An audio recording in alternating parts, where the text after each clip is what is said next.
ng magnitude 7.8 na lindol na tumamak kamakailan sa Mindanao, hindi lang bakas ang epekto sa lupa, pati na rin sa karagatan. Bangka, na, binanggain na hapit.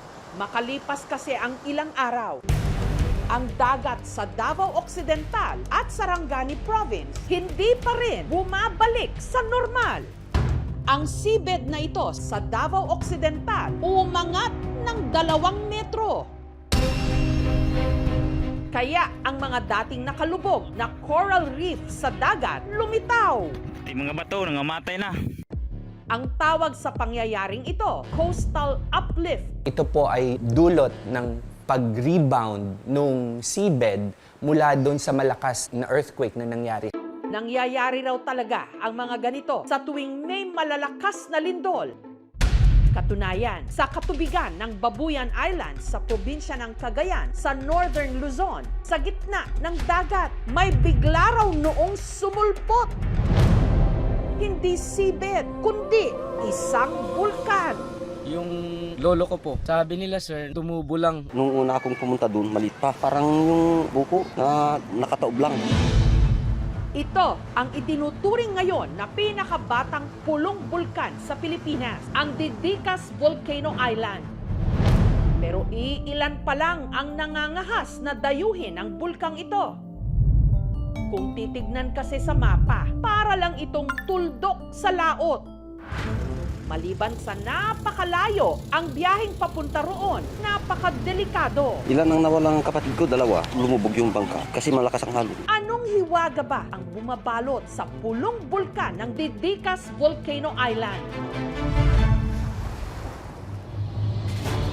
Isa sa mga naglakas loob na dayuhin ito, ang content creator na si Seth, na ang mga pinupuntahan off the grid na mga lugar o yung mga bibihirang dayuhin ng mga turista. Yung mga pinupuntahan namin dati ay yung mga tourist attraction. Unti-unti na rin kaming naitulak doon sa mga liblib na lugar na may mga natatago ding ganda. Ang madalas niyang kasama sa kanyang mga biyahe, ang kanyang live-in partner na si Annabel. Pinapakita ko po yung support ko po sa pag-video po. Una raw narinig ni na Seth ang kwento tungkol sa Didicas Island nung nagpunta siya sa Babuyan Claro, isang active volcano sa Babuyan Group of Islands din sa Calayan, Cagayan. Nakausap ko din yung mga kasabayan naming taga-PIVOX na banggit nila sa amin, yung Didicas. Sa tala ng FIVOX, 1700s pa nang namataan ang Didicas Volcano, pero nasa ilalim pa ito noon ng dagat. Isa itong underwater volcano or submarine volcano. Lumalaki po ito at lumalawak dahil patuloy po ang pag-usbong nito mula sa ilalim ng lupa, kung saan tinutulak po ng magma ang present na mga bato sa ilalim ng dagat. Unti-unti raw itong lumitaw sa ibabaw ng dagat taong 1856 dahil sa napadalas din nitong pagsabog noon, 1978 nung huli itong pumutok. Palaisipan pa rin para sa mga taga-PIVOX kung ano yung latest na status ng Didicas. Kaya nagkaroon ako ng interest na subukang puntahan. Pero hindi raw basta-basta ang pagpunta roon. Mula Leyte, 4 na araw silang bumiyahe pa Cagayan. Hindi pa kayo nakapunta doon? Hindi pa. Malayo. Good morning, sir. Dream come true. Yan. Good morning, sir. Ang bangkerong kasama nila sa paglalayag, si Alvin, born and raised sa Babuyan Islands. Madalas, o karaniwan na, binabalot ng mga plastic, yung mga dalang bagahe ng mga pasahero para nga hindi mabasa ng alon. Hanggang narating nila ang pinakamalapit na bayan na nagsilbi nilang take-off point patawid sa pulong bulkan. Ang Camiguin de Babuyanes Island. Payak ang buhay sa isla. Pahirapan ang cellphone signal. Wala ring supply ng kuryente. Wala silang konkretong kalsada, pero kita natin dito yung ilang mga bahay na gawa na sa konkreto. Meron sila ditong solar setup na pinagkukunan ng kuryente. Ang sabi raw ng mga matatanda, barko. Ang sabi raw yung Amerikano, no, that's volcano. Bagamat sa Camiguin Island pa lang, tanaw na ang Didicas Island sa laot. Dahil malaki ang alon, lalo na kung merong bagyo, may ilang mga mangingisda na raw na hindi pinalad nung tangkain nilang puntahan ito. Ilan ang nawalang kapatid ko? 2. Lumubog yung bangka. Sa kabila ng mga banta, hindi pinanghinaan ng loob sina Seth na tumuloy doon. Lagi natin tatandaan, ang alon dito sa norte is live, may buhay talaga. Ang kanilang biyahe, pahirapan. Sa likuran na itong didikas, malakas yung current, itinutulak pabalik yung bangka. Bagamat kinatatakutan ang bahaging ito ng dagat, sagana naman ito sa malalaking mga isda. May ulam na. Tingnan nyo naman kung gaano kalaki.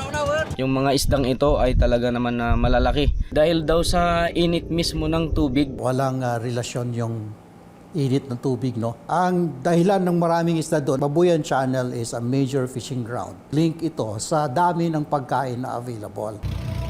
Makalipas ang halos 2 oras, natanaw na ni Seth ang kanyang sadya. Sir, kaya natin makalanding. Kaya natin, sir. Matapos ang halos 2 oras na biyahe mula dun sa Camiguin Island, andito na sa harapan natin yung didikas. Dito, tila winelcome sila ng sanlaksang mga ibon. Yes. Thank you, Lord. Hanggang sa matagumpay silang nakadaong sa pinakabatang pulong bulkan sa buong Pilipinas. Pagkababa ko pa lang dito sa bangka, una kong napansin kagad ay yung mainit na buga nitong buhangin. So kailangan naming ilipat itong mga gamit kasi may mga baterya. So kailangan natin maghanap ng may malamig na part na buhangin. Hindi pa raw ligtas tirhan ang isla. Ang ilang bahagi ng bulkan naglalabas pa ng steam o usok. Para ma-minimize yung init, yun, basain yung sombrero. Dahil sa init ng buhangin dito, ang mga patay na isda na inanod sa dalampasigan natutuyo o mabilis na nabibilasa. Parang karton na yung tigas niya. Maya't maya rin dito kung mag-landslide. Maririnig din natin dito yung parang kumukulong tubig sa ilalim. Ang guide ni Seth na si Alvin, minsan na rin daw naakyat ang tuktok ng Didikas Volcano.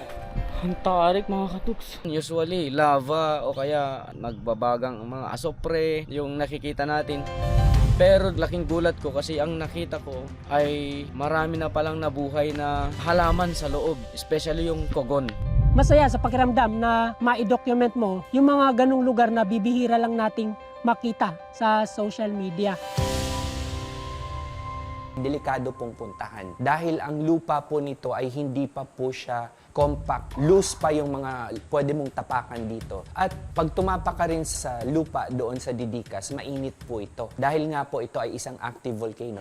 Ang Didikas Volcano, bahagi ng Babuyan Volcanic Chain o grupo ng mga aktibong bulkan sa Babuyan Island. Kabilang dito ang gahiganteng Smith Volcano, Babuyan Claro, at Camiguin de Babuyanes. Nung narating namin yung Didikas, na-realize ko na hindi pala lahat na andito sa Pilipinas alam na o nakita na ng mga kababayan natin. At dahil doon, mas na-inspire pa akong puntahan yung pinakaliblib pa na parte ng Pilipinas, mapadagat man, gubat o bundok.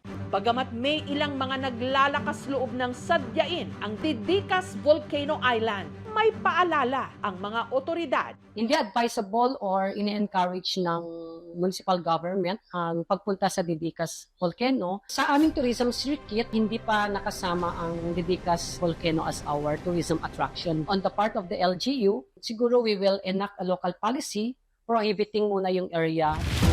Mahigit 7,000 mga isla na meron ang ating bansa na pwede pa palang madagdagan, lalo't hindi natin alam. Nasa pusod ng ating mga karagatan, sa malamang merong mga bulkan na naghihintay lang na mayanig at pumutok para lumitaw. Thank you for watching, mga kapuso. Kung nagustuhan niyo po ang videong ito, subscribe na sa GMA Public Affairs YouTube channel. And don't forget to hit the bell button for our latest updates.